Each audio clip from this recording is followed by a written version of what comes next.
大家好，我叫陈爱。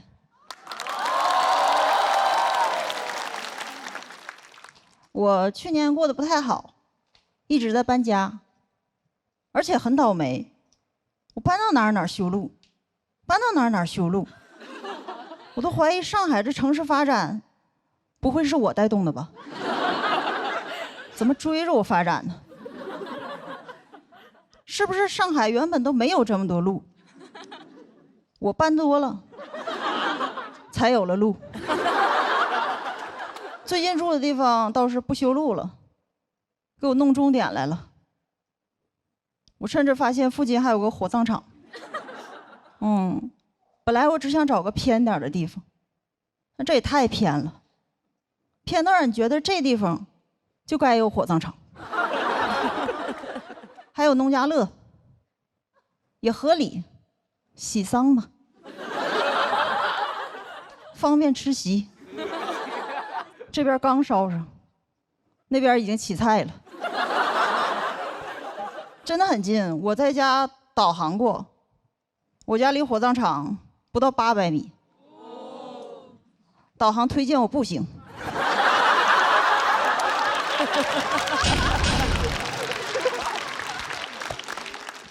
现在出发，预计10分钟到达目的地。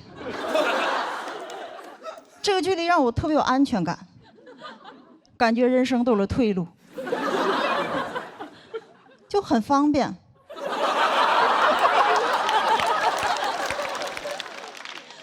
我去剧场坐地铁还有1个半小时，火葬场10分钟走到了。你知道这对我的意义吗？脱口秀讲得好还行，要是讲得不好，我就去那边逛逛。这儿火不了，还能去那儿火一把。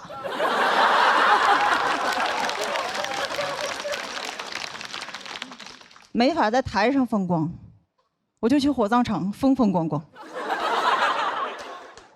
而且当你的人生有了退路，你的心态都会特别好。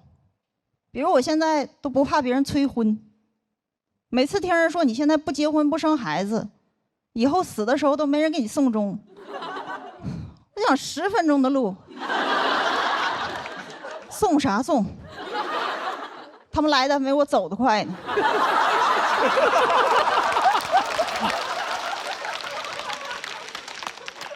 而且送终这事儿我有经验，我送过我姥，还是2回。因为前几年我姥姥90多的时候说不行了，当时我们所有人请假，坐最快的一班飞机，专门跑过去给我姥姥送终，送了2个多月，没送到位，就先回去了。走的时候我姥姥还挺精神，还说要送我。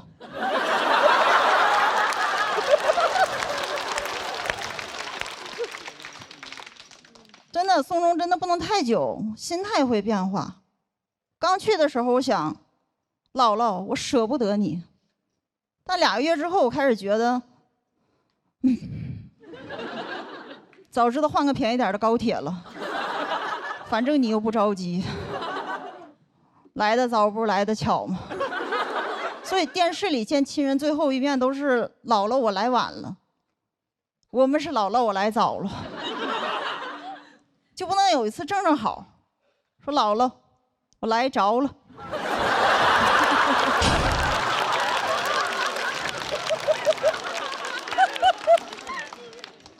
而且我姥姥后来也没走嘛，她就过了1年多之后才走的。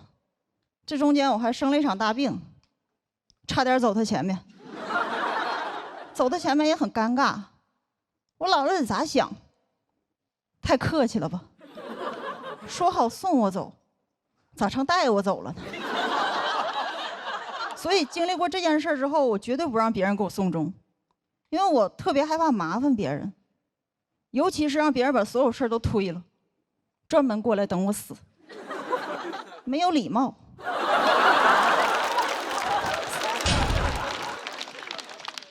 而且是等我死，就你们被人等过没有？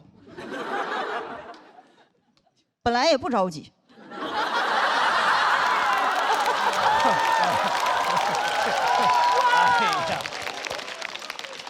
越等越急呀、还是这么多人同时等我，就感觉再活下去都有点不懂事儿了。所以到时候他们来，我也会把人都赶走。我说都回去吧，别等了，我按照自己节奏慢慢来。真的，我觉得送终这件事儿就是有人在你面前等你死。一旦弄清它的本质，甚至可以改变一些规则。比如送终一定得是亲人吗？仇人也行啊。反正大家目标一致，就是送你走嘛。反正我不知道你们，但是如果我哪个远房亲戚要走了，我都不一定想去。我想谁呀？没见过，没啥感情。但如果我最恨那个人要走了，我绝对去，感情太深了。我不光想送送他，我都想催催他。甚至到时候他走了，别说请假，辞职我都去。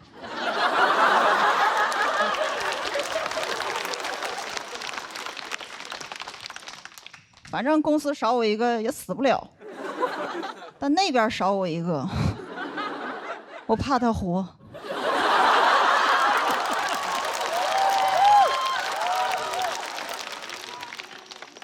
而且我送终应该比那些亲人有效率，只要我去，一定给他送走。你们应该也能听出来，我现在有点绝望。确实，今年录这个节目，演员一个个都很卷，还在那争什么复活金牌，有啥用？能复活我姥姥吗？而且我看到这些人在台上那么拼，我就想，你们这么努力图啥？不就是想火，想燃吗？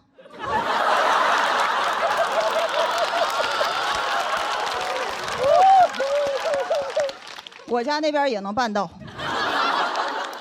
一会儿讲完，有梦想、有野心的人都跟我回去。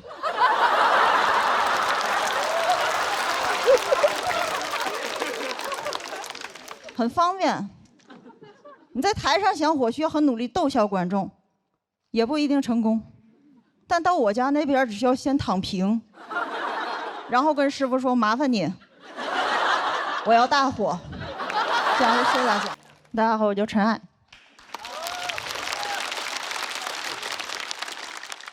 我是个正常人。虽然医生不这么认为。去年的这个时候，我状态不太好，去了一趟精神疾病医院，宛平南路600号。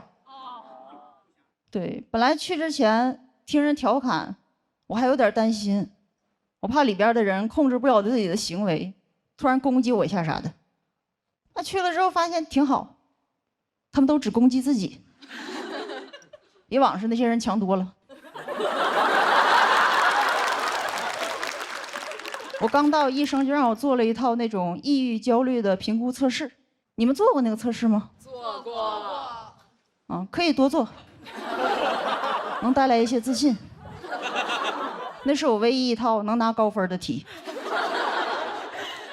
而且做的过程很奇怪，虽然说它是那种专业的心理评估，但所有答案都让我凭感觉自己选，再根据这个结果开药。这么草率吗？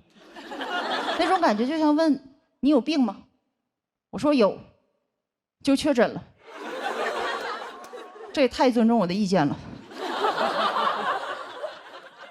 我觉得一个有效的检查应该是没法人为控制的，比如验血、CT， 因为一旦能控制，我就很难正常选择，而是开始衡量利弊。比如有一道题，他问你是不是觉得活着没啥意义，就很难选，选轻了不值得来一趟，选中了走不了。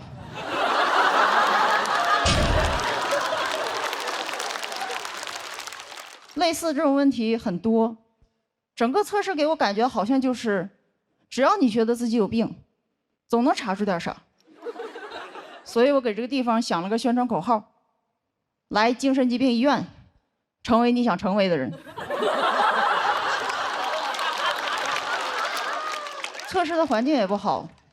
之前我在其他医院做过，它有一个专门的小房间给你答题，但那个医院患者太多了，很多人领完测试只能在走廊完成，走廊很吵，我旁边的人为了不被干扰，只能把所有的题目和选项大声读出来，成功干扰到我。有好几道题我是跟着他选的。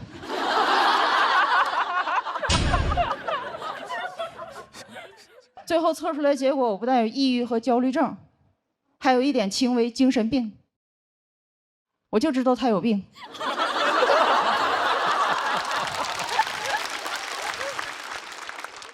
不，其实是我有。我的症状是，脑子里经常会出现很多不同的声音。你以为我现在在讲脱口秀？不，我在办春晚。我确实有一段时间严重到出门都要告诉自己正常点，但这样不会让我放松，只会更容易说错话。比如之前有一次我去买奶茶，还没到店里我就开始想要说什么。你好，来杯奶茶，凉的、热的，热的，微信。准备好了，我到那儿，我说你好，来杯奶茶。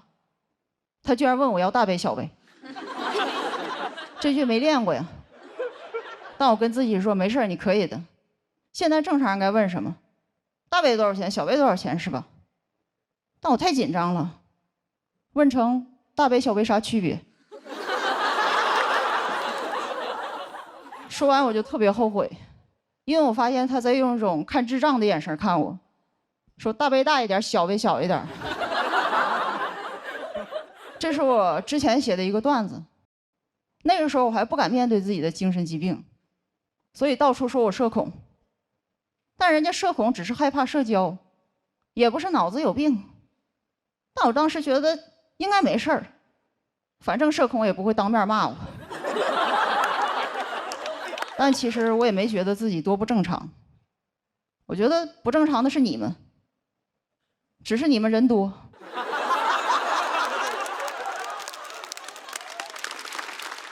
我懒得计较。而且虽然你们现实中人多，我脑子里人也多。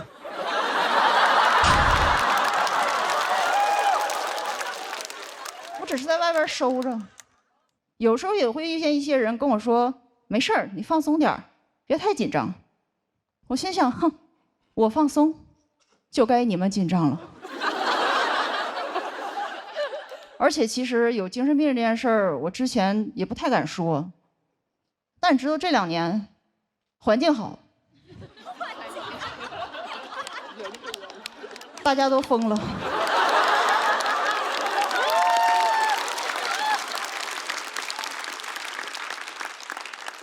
我也没想到一个神经病还赶上了好时代。天知道我这一刻等了多久，因为我10多年前就是这样的状态，我当时觉得永远不会被接受了。直到这2年。我听到一个声音，时机到了。原来我不是疯，我是先锋。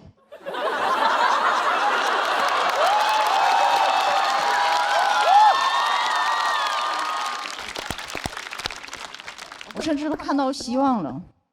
他们说信息时代人也更容易抑郁，也就是你们也会走我走过的路。你们加油吧。反正早晚都得疯，别错过这个风口。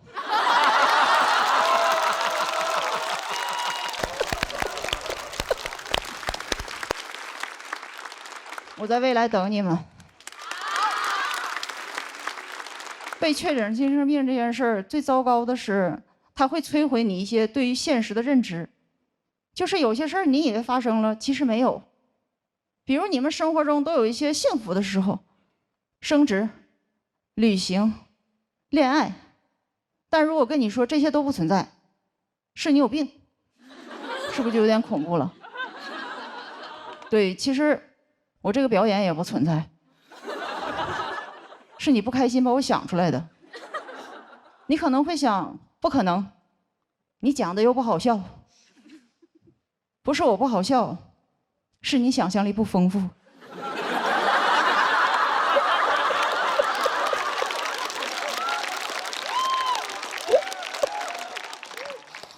没事儿，我想象力丰富，我已经想象你在笑了。怎么样，先锋吧？讲到这，谢谢大家，陈爱。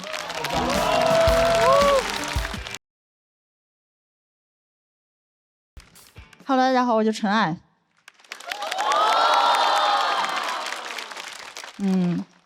我做脱口秀这行也有几年了嘛，混的怎么说呢？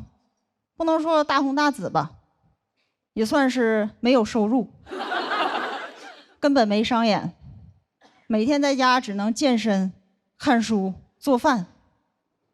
但我发现我现在的生活，跟网上那些成功人士晒出来的生活，有点高度重合，搞得我都很怀疑，我真失败了吗？不会太成功了吧？但我越想越觉得我跟那些成功人士很像，他们的钱在兜里，我的钱也是，也在他们兜里。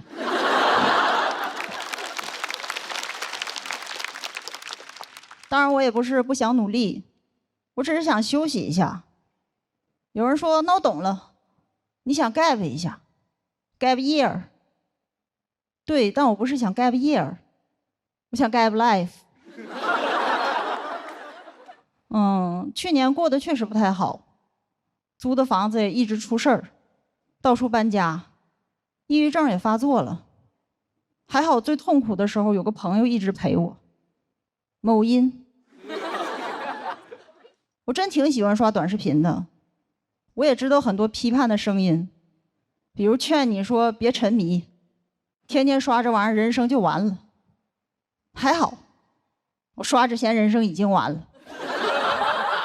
甚至我觉得说短视频会毁掉人生的人，既高看了短视频，也高看了我的人生。毁我人生的多了去了，失业、贫穷、原生家庭、剪坏我刘海的发型师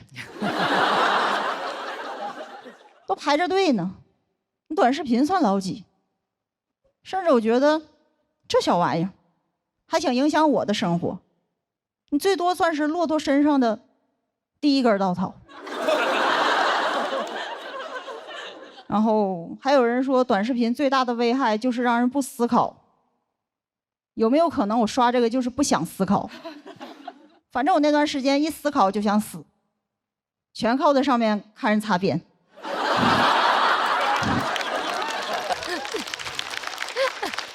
具体看什么我也不细说了，导演不让，说只能浅浅带一嘴。我说懂了，让我擦边。真的，我这个人没别的优点，就是爱上头。刷这东西一天上头10多次，我没从头上下来过，上面全是我的 crush。真太快乐了，根本舍不得死。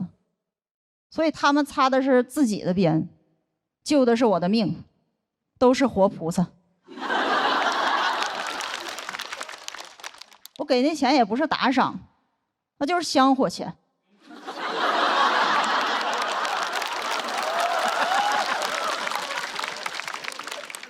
真的，那段时间就感觉我看的视频越短，人生就越长。我靠短视频续命，3秒3秒的续，就感觉阎王让我3更死，我不小心刷到5更。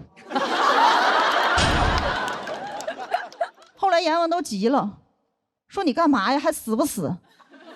我就把视频分享给他，他也上头了，不催我了，开始催更。真的，我发现我很需要这个东西，因为我的人生中找不到几件事让我既快乐又上瘾，还合法，而且还很省钱。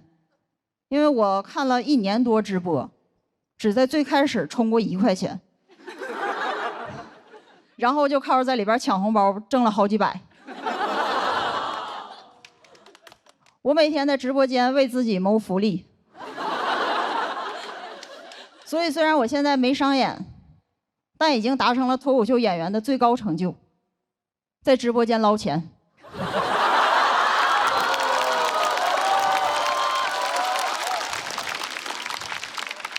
真抢了不少钱。我这样在大主播那还好，遇着那种小主播，我1个月抢的比他挣的还多，搞得我都想要不打赏点吧，反正花的都是他的钱。然后我不但爱刷短视频，还特别上头里边那些神曲，你们肯定也都听过。这种歌有个最大的特点，无论听的时候我的意识多嫌弃，腿已经开始跟着抖了，就感觉我大脑说太土拿走，我腿说拿回来。怎么说，我的音乐品味就像跳楼机。听多了，我在大数据那儿的用户画像就有点变了。他现在觉得我是一个中年的卡车司机，已经开始给我推荐汽车零件和 polo 衫了。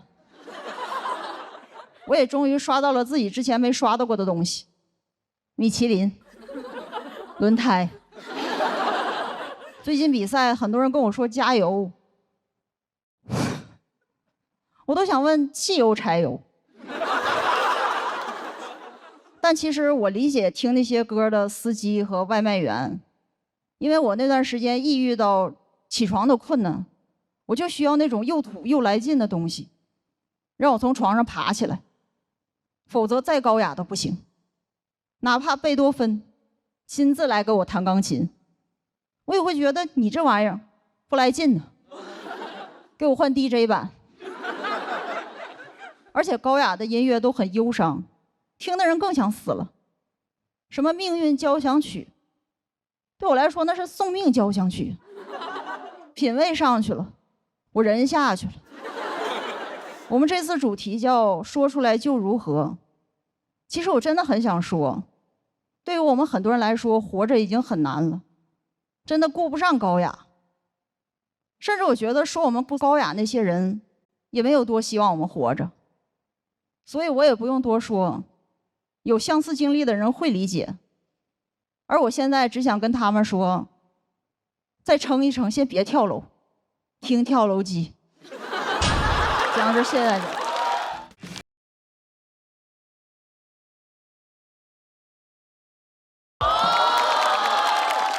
谢谢谢谢。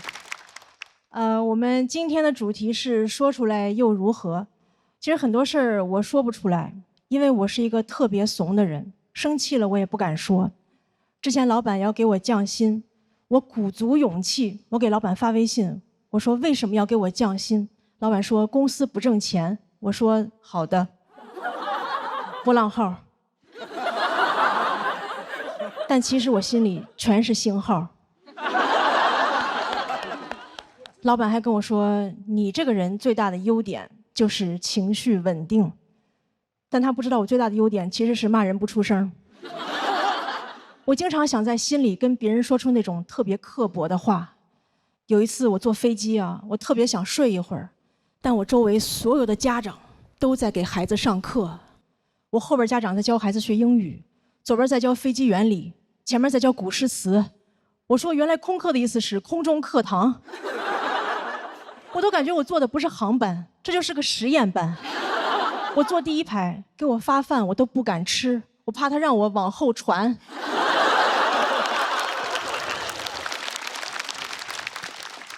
我坐那儿我都不敢打开遮光板，我怕我一打开，班主任在那儿趴着呢。然后所有的孩子都在公放pad，我看着这些孩子，我觉得他们不应该学知识了，他们应该学学人生的真相。我就想跟他们说，我说努力就能成功吗？别做梦了，你让阿姨做会儿梦吧。你知道你为什么现在还得这么卷吗？是不是因为你在经济舱？你去头等舱看看，那帮人早就躺平了。还有那个学飞机原理的，你长大也不会坐驾驶舱，因为你看pad太多，已经戴眼镜了。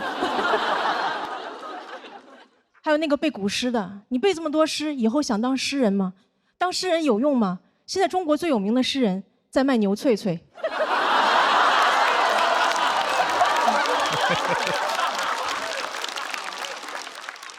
所以你们也看出来了，我情绪真的不是很稳定，我只是不想让别人看出来我疯了。但前2天老板看出来了，因为有一天上班我心情不好，没有化妆，老板跟我说：“你上班怎么都不化妆呀？”我说：“没钱怎么化妆？没玩过游戏吗？不充值哪来的好皮肤？”然后老板跟我说：“哎，咱们有事说事儿，你不要有情绪。”然后转手给我发了俩短视频，非暴力沟通和厉害的人早已经戒掉了情绪。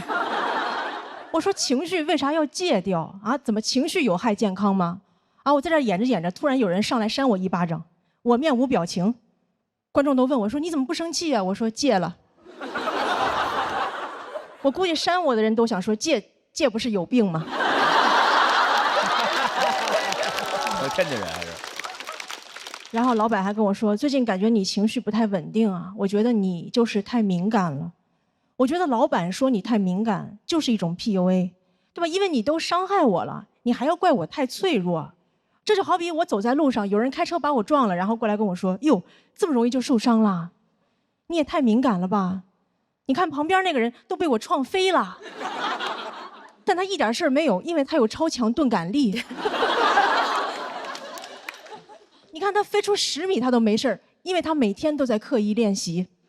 你花21天，你也会成为更好的自己。”我说：“可是我真的疼啊！”你感到疼是因为你在成长。我说：“可是我都快要死了，那些杀不死你的会让你更强大。”我还看到网上有的老板说，他招人的第一标准就是情绪稳定。我说：“这标准你咋测试啊？啊，面试时候上来先给你个脑瓜崩，找工作直接跟老板谈。”我就工作过的朋友都知道，员工能力越强，情绪就越不稳定，对吧？你如果招人第一标准是情绪稳定，你只能招来那种能力不强的员工，到时候老板就只能跟大家介绍，这是我们新来的会计，不识数但是特别识相。但我也不是啥人都招。前2天我刚裁了个程序员，他会挺多编程语言，但我让他加班，他就跟我用 C 语言。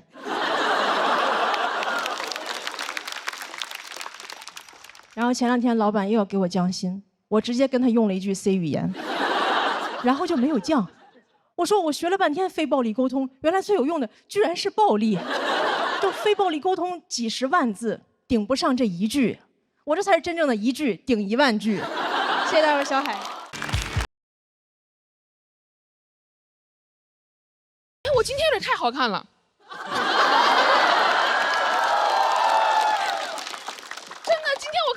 我说哇，人间水蜜桃，都有点不好意思讲我今天的内容了。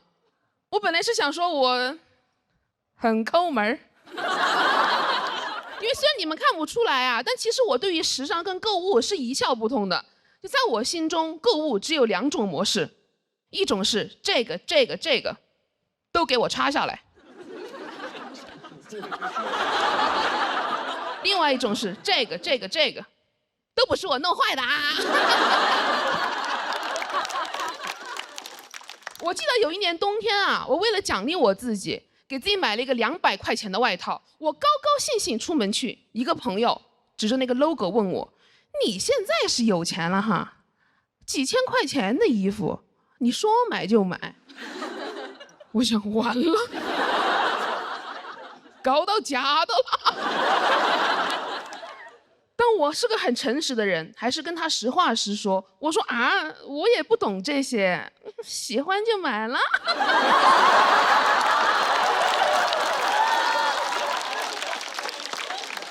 最近呀，一个朋友跟我说，你现在呀也是红了，我带你去趟香港，了解时尚，顺便呢勇闯富豪世界。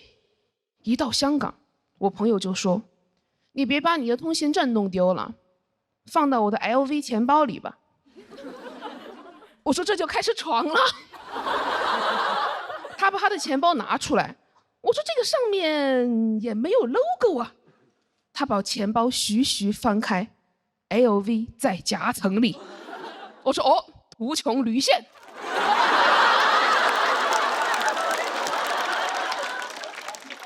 我们俩在逛街的时候，他指着前面一个女生说：“他说你看。”那个人穿的是假裤子。我当时第一反应，我说什么是假裤子？就是他其实没穿。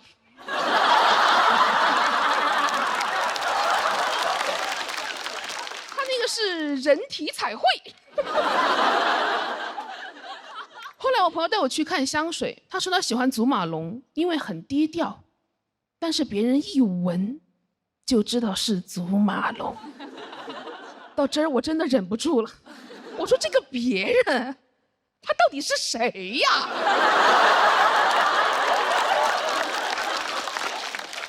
他为什么一直对你望闻问切的？而且真的有人那么懂品牌吗？因为如果是我闻到别人的香水，我只会说嘿嘿，你好香啊。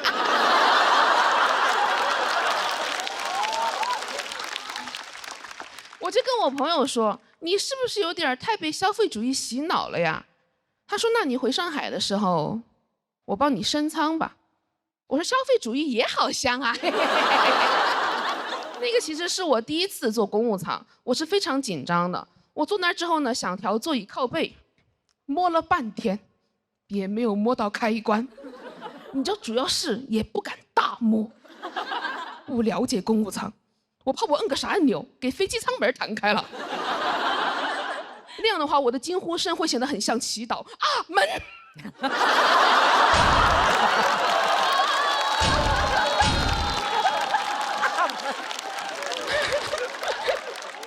我当时特别想让空姐觉得我这个人体贴又有礼貌。当时空姐跪下跟我说话，我马上去拉，我说姐姐，这又是何苦呢？空姐问我橙汁和水您需要什么？我说我都不要，我要你好好休息。不好意思，有点太油了啊。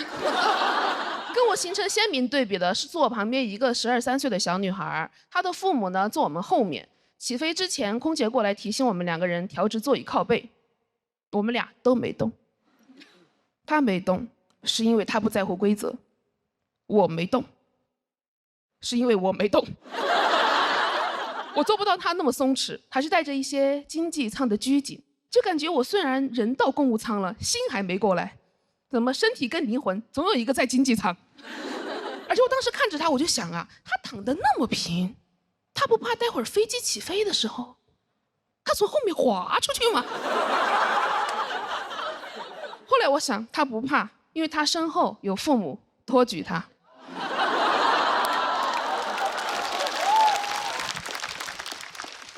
而且当时更让我生气的是，她背了一个香奈儿包。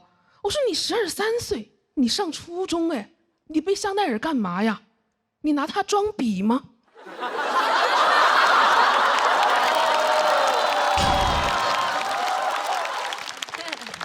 但是说真的，我是很羡慕他的啦，因为我爸从小就是穷养我，就对他来说，除了生存需求之外，其他都是浪费钱。我10岁的时候想吃榴莲，我爸就不高兴，他说你是真的想吃榴莲，还是因为它贵呀？我说有没有可能就是馋呢？我知道我爸可能怕我以后啊过度爱慕虚荣，但是榴莲有点太没必要了吧？那长大以后别人拜金，我拜金枕榴莲。哎，我本来只是一个馋嘴的小女孩，在我爸那儿我会成为一个榴莲捞女。其实我知道，就是当时在飞机上碰到那个女孩的那一天，是我整个人生当中第一次特别的想要一个香奈儿包。但多年的教育使我决定买个假包。经过我详细的市场调研，我发现那种很真的假包也要3、4千块钱。我当时问那个店家，我说这真的是假包吗？他说哎，包假的。其实我很清楚，我想要的根本就不是那个香奈儿包，是那种在任何场合下都可以很自在的感觉。但我还是想要一个香奈儿包，里面装满榴莲，这样别人一闻就知道，这才是真正的丑男哦。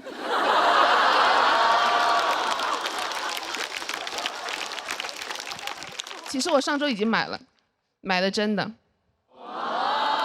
哎，说出来又如何？真的，我今年很想多赚钱，我想给我妈也买一个香奈儿包，给我爸买一个刮胡刀，手动的。他如果有意见，我就问他：你是真的想要电动剃须刀，还是因为它贵呀？谢谢你们。嗨，朋友们，嗨，稍微先解释一下这个手哈，就是在刚才休息的通道里边，因为太暗了摔了一跤啊。想过在这轮输给堂姐，没想过输给黑灯。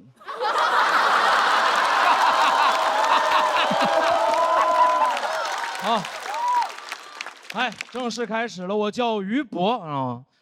说实话，比到第3轮没有想到，但是压力真的很大，因为前2轮比的还可以。第1轮6块金牌，哥们儿上来就拿了一个。第2轮上来就给用，非常符合我的消费观念，兜里有就得花。啊，用了一块复活金牌，现在是全场唯一的活死人。说实话，这个月一直在自我怀疑，是不是太差了？我就是那种很容易自我怀疑，然后逃避面对的人。来了上海这么长时间了，我是因为觉得自己英语差，不敢和外国人说话。但不是说真的差，英语还可以高考，但就是自卑。我在想，我是上海本地小孩，我小时候见过外国人，我长大肯定落落大方。我说 homie， let's go neighborhood right？ homie 哈，因为我是活死人。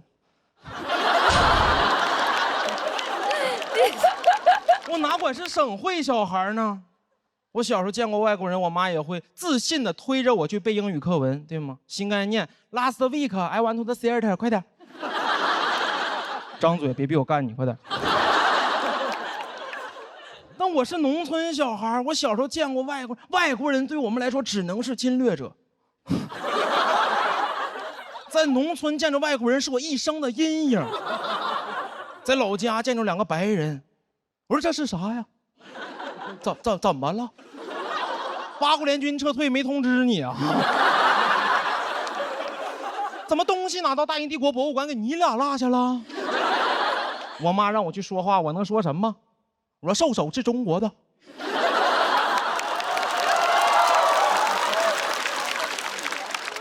他说哥们儿，我也是中国的，我少数民族。还是来了上海，因为自卑感到落差，就是来了上海才意识到，原来英语是一门语言呢，它怎么能拿来交流呢？我们的英语只是一门学科，落在试卷上，还交流？我们的英语学的跟捧哏似的，最多保证话不掉在地上，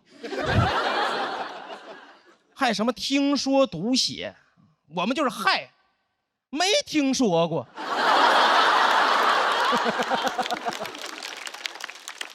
天天读写，不知道自己是一个人还是个硬盘。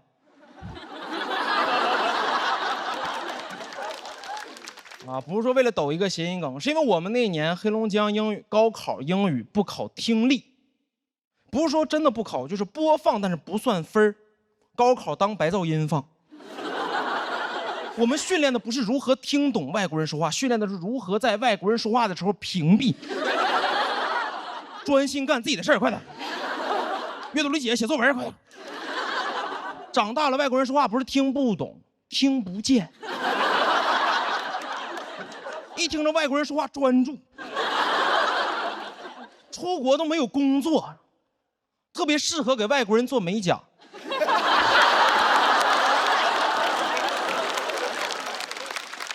叭叭说2句话，给手指甲当答题卡涂满了。只能做美甲，不能纹身，因为忍不住想写作文。回家一照镜子，后背是地儿里滑。英语学得很尴尬，对吧？精通掌握，因为成绩还可以，但是绝对不会主动使用。英语学得跟核武器似的。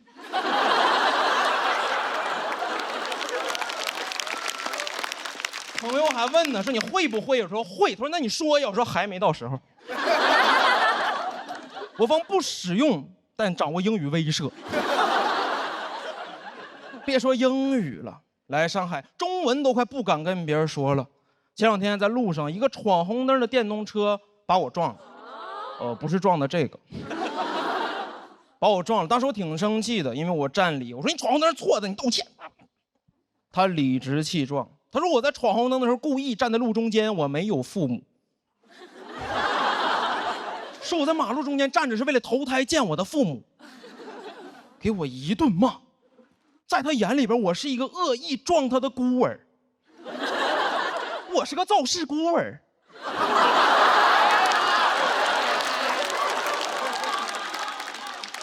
对我进行疯狂辱骂，脑子已经空白了，只有一句歌词说他在朝我扔泥巴，